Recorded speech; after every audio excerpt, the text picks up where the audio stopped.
କାହିଁକି ଧଳା କୋଟ୍ ପିନ୍ଧନ୍ତି ଚମ୍ପିଆନ୍ ଟିମ୍? କେବେଠୁ ଆରମ୍ଭ ହୋଇଛି ଏହି ପରମ୍ପରା? ଜିଆ ଦର୍ଶକ ବନ୍ଧୁ, ଏଥର ପାକିସ୍ତାନ ଚମ୍ପିଆନ୍ସ ଟ୍ରଫି ଆୟୋଜନ କରୁଛି।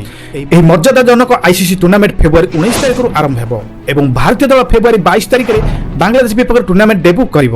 ତ ଚମ୍ପିଆନ୍ସ ଟ୍ରଫିରେ ଚମ୍ପିଆନ୍ ହୋଇଥିବା ଦଳ କ'ଣ ପାଇଁ ପିନ୍ଧନ୍ତି ଧଳା କୋଟ୍? ତ ଜାଣିବା ସାରା ଅପଡେଟ୍ ଏ ଭିଡିଓରେ। ଜିଆ ଦର୍ଶକ ବନ୍ଧୁ, 2025 ଚମ୍ପିଆନ୍ସ ଟ୍ରଫି ପାଇଁ ଘୋଷଣା ହୋଇଛି ଟିମ୍ ଇଣ୍ଡିଆ।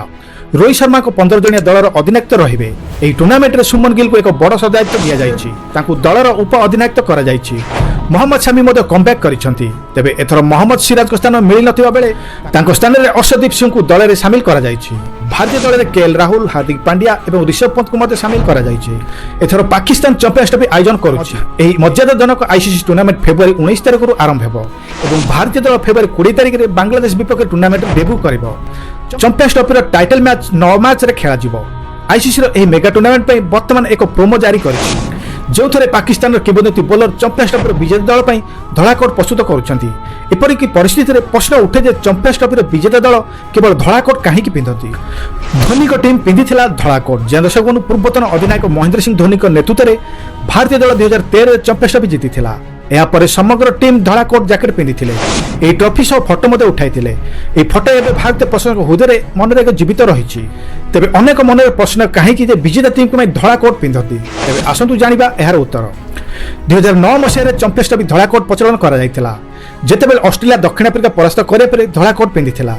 ଆଇସିସି ଅନୁଯାୟୀ ଧଳା କୋଟ୍ ସମ୍ମାନର ପ୍ରତୀକ, ଯାହା ପ୍ରତ୍ୟେକ ଚମ୍ପିଆନ୍ସ ଟ୍ରଫିର ପ୍ରତ୍ୟେକ ମ୍ୟାଚ୍ ଗୁରୁତ୍ୱ ପ୍ରତିଫଳିତ କରେ। ଧଳା ଜ୍ୟାକେଟ୍ ଜିତିଥିବା ଦଳର ପ୍ରତ୍ୟେକ ଖେଳାଳିଙ୍କୁ ସବୁକିଛି ବାଜିରେ ପକାଇବାକୁ ପଡ଼ିଥାଏ। ଏହି ଚିହ୍ନ ବିଜେତାମାନଙ୍କୁ ଅନେକ ଦଳଠାରୁ ଭିନ୍ନ କରେ ଏବଂ ଏହି ଟୁର୍ଣ୍ଣାମେଣ୍ଟ ସ୍ୱତନ୍ତ୍ର କରିଥାଏ। କିଛି ରିପୋର୍ଟରେ ମଧ୍ୟ ଏହା କୁହାଯାଇଛି ଯେ ଚମ୍ପିଆନ୍ସ ଟ୍ରଫି ଜିତିଥିବା ଦଳର କପ୍ ବୋର୍ଡ କାର୍ଯ୍ୟାଳୟରେ ରଖାଯାଏ, କିନ୍ତୁ ଧଳା କୋଟ୍ ବିଜୟ ଦଳର ପ୍ରତ୍ୟେକ ଖେଳାଳିଙ୍କ ପାଖରେ ରହିଥାଏ। ଜିଆ ଦର୍ଶକ ବନ୍ଧୁ, ତ ଇଏ ଥିଲା ଏକ ବଡ଼ ଅପଡେଟ୍ ଯାହା ମୁଁ ଆପଣମାନଙ୍କୁ ଜଣାଇଲି। ଚମ୍ପିଆନ୍ସ ଟ୍ରଫିରେ ବିଜେତା ଦଳକୁ ଧଳା କୋଟ୍ କାହିଁକି ଦିଆଯାଇଥାଏ? ଧଳା ଜ୍ୟାକେଟ୍ ଜିତିଥିବା ଦଳର ପ୍ରତ୍ୟେକ ଖେଳାଳିଙ୍କୁ ସବୁକିଛି ବାଜିରେ ପକାଇବାକୁ ପଡ଼ିଥାଏ। ଏହି ଚିହ୍ନ ବିଜେତାମାନଙ୍କରୁ ଅନ୍ୟ ଦଳଠାରୁ ଭିନ୍ନ କରିଥାଏ ଏବଂ ଟୁର୍ଣ୍ଣାମେଣ୍ଟ ସ୍ୱତନ୍ତ୍ର କରିଥାଏ। କିଛି ରିପୋର୍ଟରେ ମଧ୍ୟ ଏହା କୁହାଯାଇଛି ଯେ ଚମ୍ପିଆନ୍ସ ଟ୍ରଫି ଜିତିଥିବା ଦଳର କପ୍ ବୋର୍ଡର କାର୍ଯ୍ୟକାଳରେ ରହିଥାଏ, କିନ୍ତୁ ଧଳା କୋଟ୍ ବିଜୟ ଦଳର ପ୍ରତ୍ୟେକ ଖେଳାଳି ପାଖରେ ହିଁ ରହିଥାଏ। ତ ଏଥିପାଇଁ ପ୍ରତ୍ୟେକ ଚମ୍ପିଆନ୍ସ ଟ୍ରଫି ବିଜେତା ଦଳକୁ ଧଳା କୋଟ୍ ପ୍ରଦାନ କରାଯାଇଥାଏ। କାରଣ ହେଉଛି ଧଳା କୋଟ୍ କିଛି ସମ୍ମାନର ପ୍ରତୀକ ହୋଇଥାଏ। ସେଥିପାଇଁ ପ୍ରତ୍ୟେକ ବିଜେତା ଟିମ୍କୁ ଧଳା କୋଟ୍ ପ୍ରଦାନ କରାଯାଇଥାଏ। ତ ଇଏ ଥିଲା ଲାଟେଷ୍ଟ ଅପଡେଟ୍ ଯାହା ମୁଁ ଆପଣମାନଙ୍କୁ ଜଣାଇଲି।